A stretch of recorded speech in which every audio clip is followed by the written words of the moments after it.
It's great to see you all. Some of you I remember from last year's event, but many new faces too.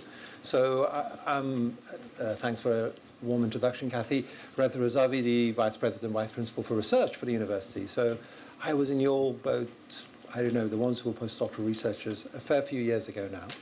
I think we always think, gosh, you get to somewhere like where I am, you're an established professor, but actually, a lot of the worries about what happens next are just as much for everybody, right across the spectrum. And I was just doing a mock interview with one of our young professors who's going for a Royal Academy of Engineering fellowship. And he was, worried and nervous and whether this is all going to work. So I think, actually, we're all in the same boat. But there's a great theme, I think, to today's event, because in some senses, the sense of where we're going or where we're going to be and what we're going to achieve is really important. And I suppose the theme for today, really, and what I want to talk to you about just for a few minutes, is how you get hold of your future. And even if you're an established post as a technician, a senior technician here, or if you're a postdoctoral researcher just on a 2-3 year contract, coming to the end of that contract, is how do we actually grab that future, plan for it, and start working on it right now to make sure we can achieve it. So have you each got your plans, either written down or up there in your head of where are you going? What's the plan? Where are you going to be in 5 years? Where are you going to be in 10 years?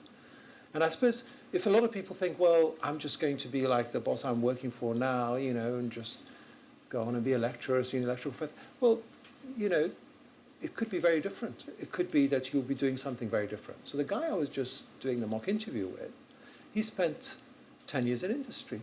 So he did his PhD, he did one postdoc, and he then went to work with industry. And then he's come back to academia, because that's, and to be honest, I think for all of us, our careers are going to change.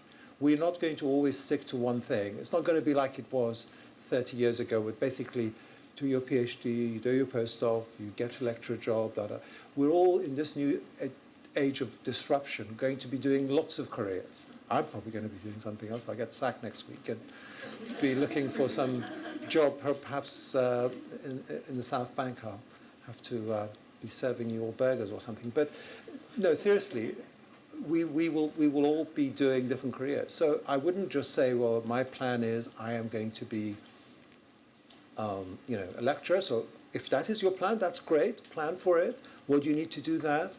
Who's your mentor? Where the job's going to be coming up? What are you doing as part, not just as part of your research, but other bits during now to make sure you're really competitive for that lecturer post? So are you doing some teaching? Are you getting some teaching training? Because of course, lecturers, half what they do is teaching. So if you're going to appoint somebody, you want to make sure that they have that experience. But also, are you getting to get that very competitive CV? And to be honest, this day and age, ideal way to get that is if you can get your own funding to be a lecturer. In effect, can you go and get yourself a fellowship that allows you to be more competitive than the next person? But it might be that you decide, actually, I want to keep my options open. I might go down that route, but I might even, for example, think about going and working with industry. So what are the options there? Let's talk, have you talked to people who work in your relevant area in industry? Where are the really exciting places that you would want to go and work? And if that is a potential option with you, how do you strengthen your CV to make sure you're really competitive to get a job in industry? And that's so important these days. I think, we have to think that what we do in terms of research and development and what industry does, they're not so far apart. And in fact, the strategy for the university, we're trying to bring industry and say, look, base yourself here with us. Sort of a medtech hub at St. Thomas's, a biotech hub at Guy's, sort of informatics neuro hub at Denmark Hill, for example, on our health campuses. Let's bring the company then based in here. So if that's the case, you could be still here working with the same colleagues and doing the same stuff, but actually working for an industry company rather than for the university. Or you might decide you want to go abroad and you're going to go and work in the developing world and transform education and or research there. And that's great too. But what are your life plans? So I think really starting to have a really good idea what they are, what are the options, exploring them, talk to people. often it's hard because we sort of internalize these things, but actually people are very happy to talk. And actually Kathy and the team have got people to help you as well with that, and we're going to hear more about that in terms of what you're doing with your career. So that's my challenge to you, is where are you going and how are you going to get there? And can we get, in the next few months, for all of you, that made into some sort of plan? And then we will help you deliver it. We really want you to succeed. I think the biggest success for King's is not that you stay here forever and just do research for us, although that will be great, but the biggest success for King's will be if you become amazing successors. And that could mean anywhere in the world, universities, business, other jobs, other careers, So how can we help you to make sure you're a real success? But that starts with you, though. You have to plan for that. And I'm just going to sort of finish up because there's so many exciting talks to come, and I'll just be getting in the way, to get you to think a little bit about a couple of things. One is, and I hinted at it, is that the world is changing so much. It's being disrupted so much. And you see that in your day-to-day of, what you can do, how you get to A to B. You don't grab a cab anymore, you take Uber, or, how you do your shopping. It all comes home. But if you think about that disruption into the way that we deliver science and technology and the way we do research, that's happening too, and the way companies deliver things. So what's going to be really important in a world that's being disrupted is good ideas. And I think, where do all the good ideas come from? Well, they're going to come from you, because you guys are the bright minds, brilliant minds who are going to come up with the good ideas.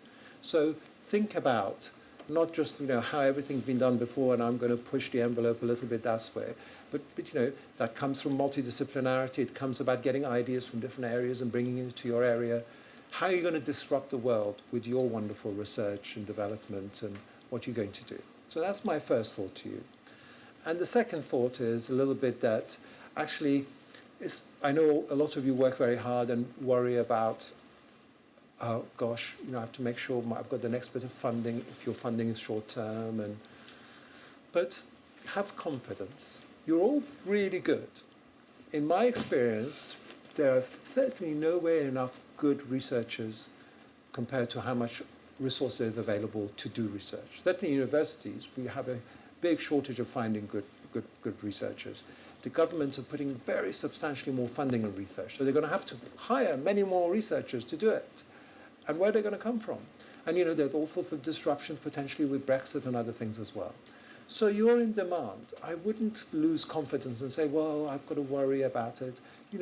Be confident. You're going to get jobs and you're going to progress. And focus on delivery. Focus on planning your life and getting on and doing it. Because I think, how should I put it? The power's with you, not on the other side. And grab that power and go for it and achieve what amazing things you're all going to achieve. Anyway, that's all I was going to say. I'm happy to, if there's some burning questions, take questions, but otherwise I'll pass you on to Kathy.